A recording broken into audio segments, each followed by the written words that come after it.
Estamos começando mais um encontro com a palavra e este é o momento de você pegar a sua Bíblia. Junte-se a nós nesta maravilhosa caminhada pela santa e inspirada palavra de Deus. Estamos estudando o livro de Neemias. No Sermão do Monte, registrado em Mateus capítulo 7, Jesus afirma que no dia do julgamento muitos virão até ele e em 3 palavras farão uma avaliação de suas vidas. Essas 3 palavras serão: realizamos muitos milagres. Assim, eles resumirão suas vidas. Jesus então fará a avaliação de suas vidas também em 3 palavras. Vocês praticaram o mal. E falará: nunca os conheci. Afastem-se de mim. Essas palavras de Jesus são muito impressionantes. Elas nos alertam quanto à possibilidade de alguém trabalhar para o mal enquanto acha que está envolvido em obras maravilhosas para Deus. Como as pessoas podem se enganar tanto, hein? Quando estudamos o que chamei de a sinopse dos evangelhos do Velho Testamento, os livros de Esdras e Neemias, aí encontramos a resposta para essa pergunta.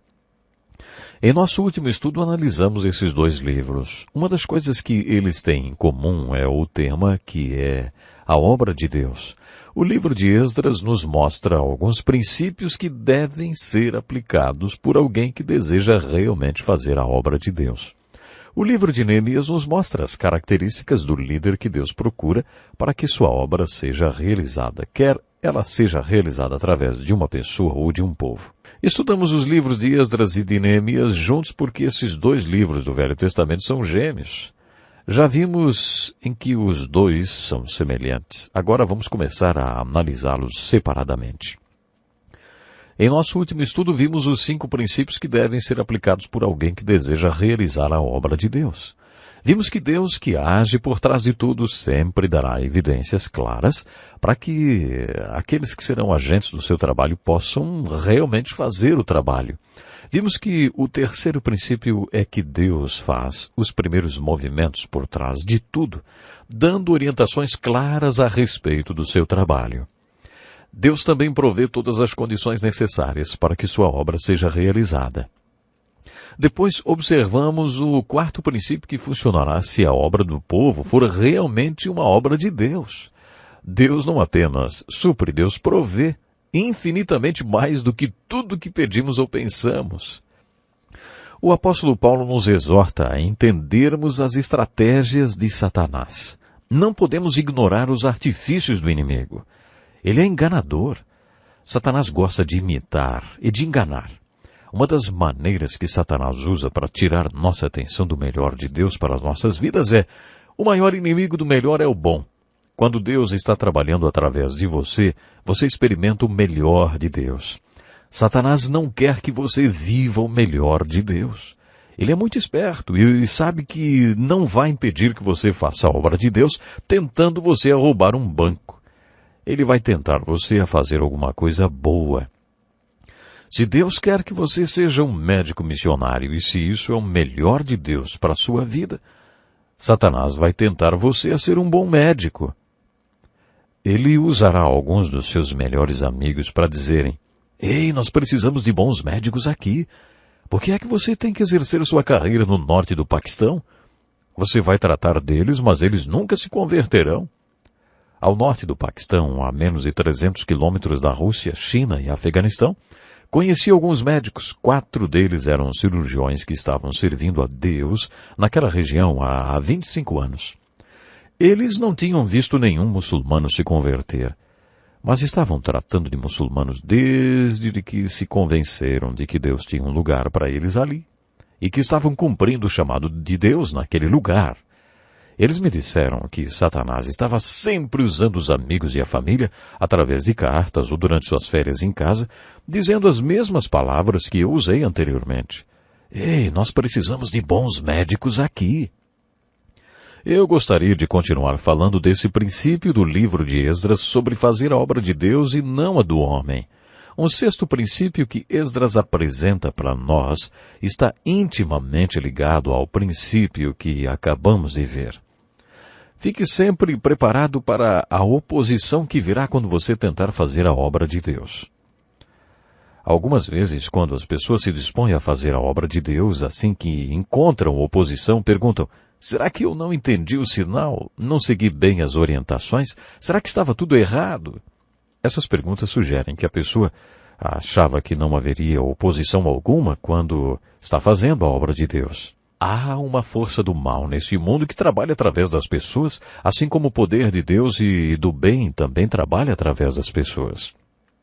Se Satanás se opõe a tudo que Jesus Cristo está fazendo e quer fazer, deveríamos esperar a oposição quando Cristo trabalha através de nós. Algumas pessoas que se opõem a você não percebem que estão sendo embaixadoras de Satanás. Quando Jesus disse a seus discípulos que iria morrer em uma cruz, perguntou: quem os outros dizem que o Filho do Homem é? Pedro respondeu: tu és o Cristo, o Filho do Deus vivo. Jesus disse: feliz é você, Simão, porque isso não lhe foi revelado por carne ou sangue, mas por meu Pai que está nos céus. E eu lhe digo que você é Pedro, e sobre essa pedra edificarei a minha igreja. Mas que elogio, hein? Jesus quis dizer que iria construir sua igreja sobre o fato de que um homem como ele podia receber tal revelação. Mas quase na mesma hora o Senhor começou a explicar que era necessário que ele fosse para Jerusalém e sofresse muitas coisas e que fosse morto. Pedro disse mais ou menos assim: o Senhor está louco! Pedro se opôs a Jesus. Então o Senhor disse uma coisa muito forte para Pedro. Ele nem sequer o chamou pelo nome. Jesus disse: para trás de mim, Satanás. Você é uma pedra de tropeço para mim. E não pensa nas coisas de Deus, mas nas dos homens. Jesus disse isso a Pedro quase no mesmo momento em que falou: feliz é você, Simão, porque isto não lhe foi revelado por carne, mas por meu Pai que está nos céus. E logo a seguir Jesus disse: para trás de mim, Satanás. Você não pensa nas coisas de Deus, mas nas dos homens. Quando você decide fazer a obra de Deus, encontra muita oposição, na maioria das vezes, de pessoas. O livro de Esdras nos diz que quando os exilados voltaram para Jerusalém para reconstruir o templo, os que moravam lá tentaram desanimar e assustar os que estavam voltando. Eles mandaram mensagens para o rei Ciro cheias de mentiras. E quando os judeus continuaram a construção de acordo com o livro de Esdras, os inimigos começaram a ridicularizá-los. Gozavam dos judeus, riam deles. O que aqueles frágeis judeus estão fazendo, hein? Será que vão restaurar o muro? Irão oferecer sacrifícios? Será que vão terminar a obra num só dia? Será que vão conseguir ressuscitar pedras da construção daquele monte de entulho e de pedras queimadas? Os inimigos ridicularizavam os exilados. Esdras, na verdade, não viu isso. Ele chegou mais tarde. O segundo retorno, que foi liderado por Esdras, aconteceu muitos anos depois. A oposição era tão ameaçadora que os construtores tiveram que colocar guardas armados ao redor do templo. O livro de Neemias diz que quando eles estavam construindo o muro, tinham a ferramenta em uma mão e a espada na outra. Esses exilados literalmente tinham que lutar enquanto faziam a obra de Deus. Esse é um exemplo de oposição externa. Existe a ideia de que a oposição externa é mais fácil de ser enfrentada, porque ela é óbvia, e a esperamos de nossos inimigos. Ela está lá e podemos percebê-la. Você pode montar um plano de combate contra o plano deles. O segundo tipo de oposição é interno. Quando os exilados retornaram para a reconstrução do templo, os povos pagãos que então viviam em Jerusalém e em Judá aproximaram-se do governador Zorobabel e do sacerdote Jesua, que lideravam o primeiro dos 3 retornos. Esses pagãos disseram: vamos ajudá-los nessa obra porque, como vocês, nós buscamos o Deus de vocês e temos sacrificado a ele desde a época que o rei da Assíria nos trouxe para cá. Esses povos pagãos tinham sido conquistados pela Síria e deportados para a terra de Israel. Zorobabel e Jesua responderam: não compete a vocês a reconstrução do templo de nosso Deus. Somente nós o construiremos para o Senhor, o Deus de Israel, conforme Ciro, o rei da Pérsia, nos ordenou.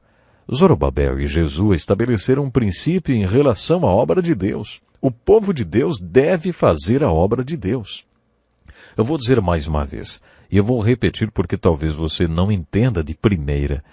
O plano de Deus é usar o poder de Deus no povo de Deus para atingir os propósitos de Deus de acordo com o plano de Deus. E eu vou falar mais uma vez. O plano de Deus é usar o poder de Deus no povo de Deus, para atingir os propósitos de Deus, de acordo com o plano de Deus. Esse é um dos princípios que deveria nortear o trabalho de Deus. Quando você entende essa declaração, conclui que incrédulos não podem participar da obra de Deus. Um autêntico trabalho de Deus é conduzido por verdadeiros crentes e seguidores de Cristo. Incrédulos não participam de um trabalho de Deus genuíno. Essa é uma das razões para a igreja de hoje estar tão fraca. Creio que uma das fraquezas da igreja atual seja o fato de ser formada por uma mistura de pessoas. É quase impossível encontrar uma igreja que não seja formada por um grupo misto de pessoas. Pessoas salvas e não salvas. Jesus profetizou isso em sua parábola do joio e do trigo. Nessa parábola a pergunta foi: o Senhor quer que tiremos o joio? E a resposta: não, porque ao tirar o joio vocês poderão arrancar com ele o trigo. Deixem que cresçam juntos até a colheita. Os dois juntos, trigo e joio. O joio é muito parecido com o trigo. Jesus falou: deixem os dois crescerem juntos, um dia vou separá-los. Por isso é de se esperar que a igreja seja uma mistura de pessoas. Mas há um princípio padrão para a obra de Deus que explica por que nossas igrejas são tão fracas hoje. Em muitas de nossas igrejas não há qualquer critério na inclusão de um novo membro. Ninguém mais fala que a igreja é para os que creem. Com a aproximação da igreja da sociedade, existe o interesse em incluir na igreja os líderes das comunidades, pessoas de prestígio, com dinheiro, que possuam reconhecimento. Querem que essas pessoas sejam líderes das igrejas sem se importarem se são convertidos ou não. A igreja não pergunta mais: você realmente crê em Jesus Cristo? Você crê que Jesus Cristo é o seu Salvador e quer que Ele seja o Senhor da sua vida? As igrejas deixam passar a oportunidade de confrontar as pessoas com esse veredito da fé em Cristo. Estamos estudando no livro de Esdras o princípio padrão que diz que o trabalho de Deus deve ser executado pelo povo de Deus e não por qualquer pessoa que queira fazer parte da obra de Deus simplesmente porque é um bom negócio ou porque é politicamente correto. Imagine um profissional que precise conhecer muita gente. Um ortodontista, por exemplo, que não crê em Cristo, mas que precisa conhecer famílias com filhos pequenos. Esse profissional pode querer se tornar um superintendente de escola dominical de uma grande igreja de seu bairro, porque ele quer conhecer essas famílias. Conseguir isso seria muito fácil para ele, porque a maioria das igrejas da região ficaria orgulhosa em tê-lo como membro. Isso seria a quebra de um dos princípios padrões que Esdras nos ensina em seu livro. Agora, dá para você entender por que Jesus dirá para aquelas pessoas que alegaram terem feito grandes coisas: nunca os conheci, afastem-se de mim, vocês que praticam o mal.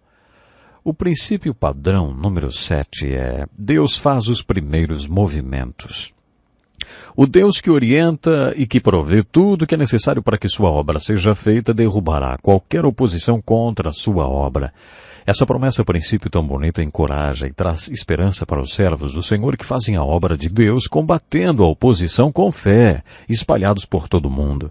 Como servo do Senhor, creio nesse princípio de todo o meu coração. Baseado em minha própria experiência, creio sinceramente que quando Deus faz o primeiro movimento e orienta em direção à sua obra, Ele provê tudo o que é necessário para que o trabalho seja feito. Pela graça de Deus, tenho vivido esse princípio padrão muitas vezes em minha vida e em meu ministério. Eu creio que o mesmo Deus de Esdras e de Neemias pode derrubar qualquer oposição ao seu trabalho hoje, como ele fez nos dias de Esdras e Neemias. A maravilhosa derrubada de oposição ao seu trabalho que Deus fez está ilustrada em Esdras capítulo 6, versos 6 até o 8. A mensagem tinha sido enviada ao governador Ciro dizendo que os judeus eram um povo rebelde, que tinham uma história de rebelião e aconselhava Dário a não deixar os judeus reconstruírem o templo.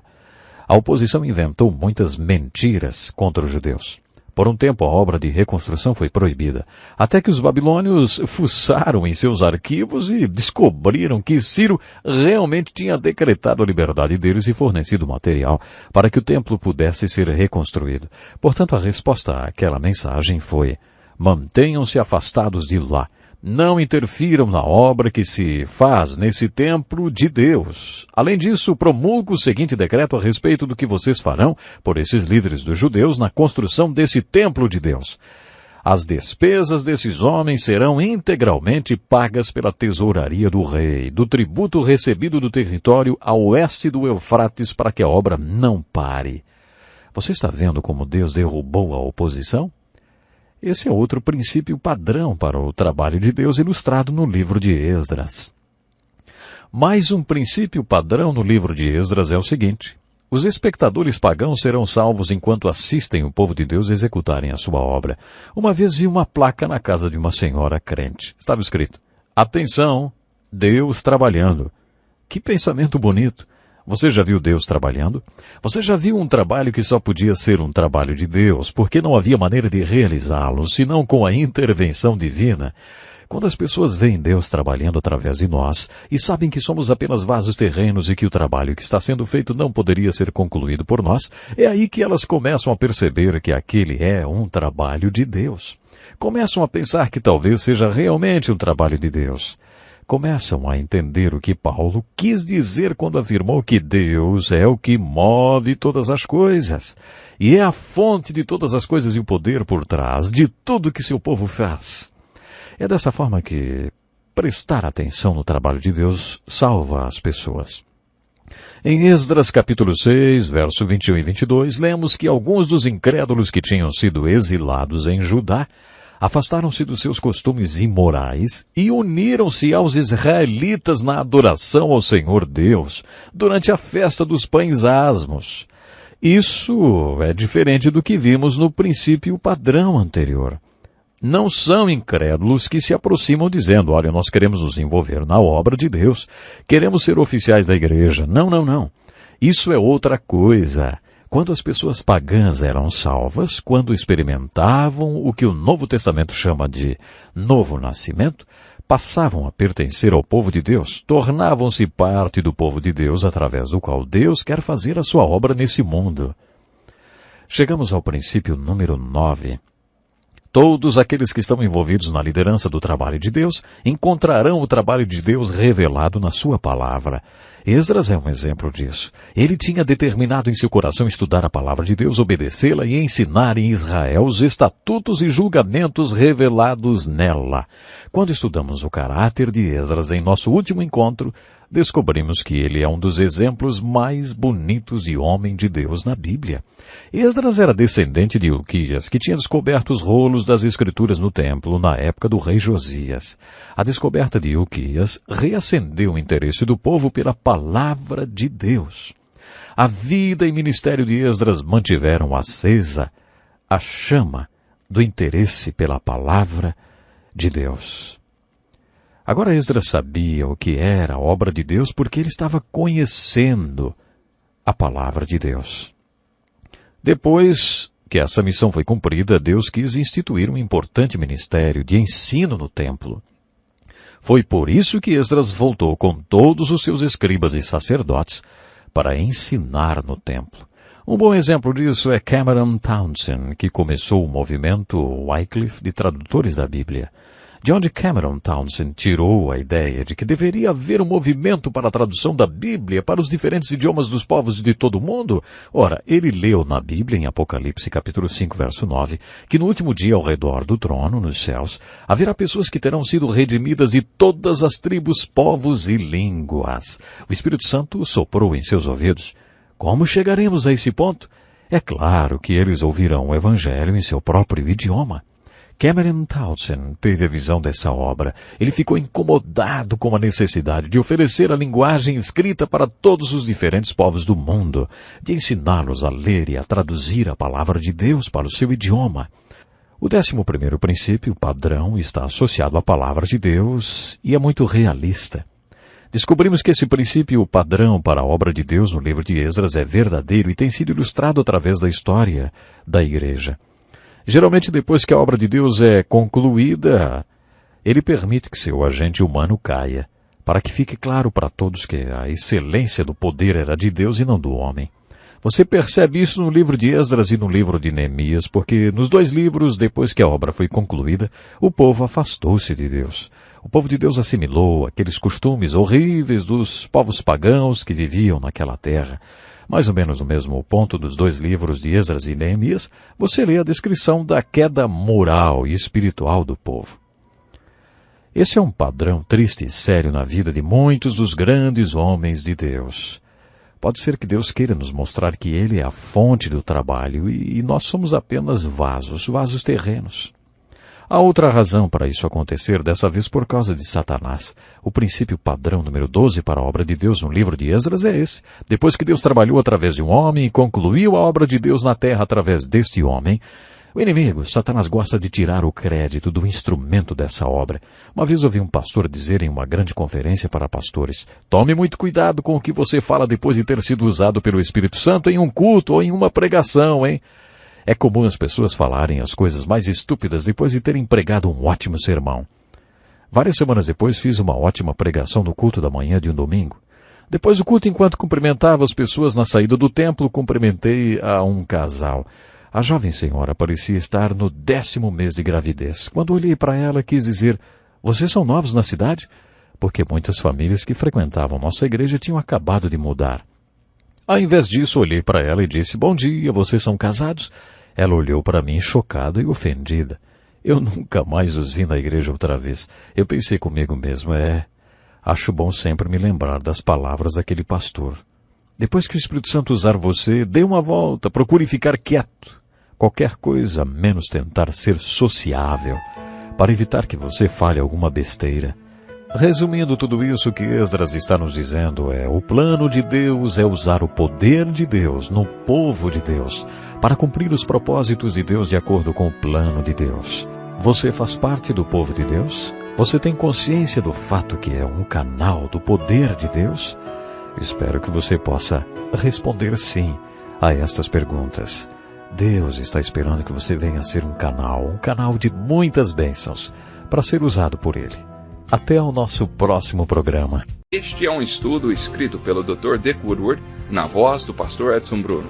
Até o nosso próximo encontro com a palavra.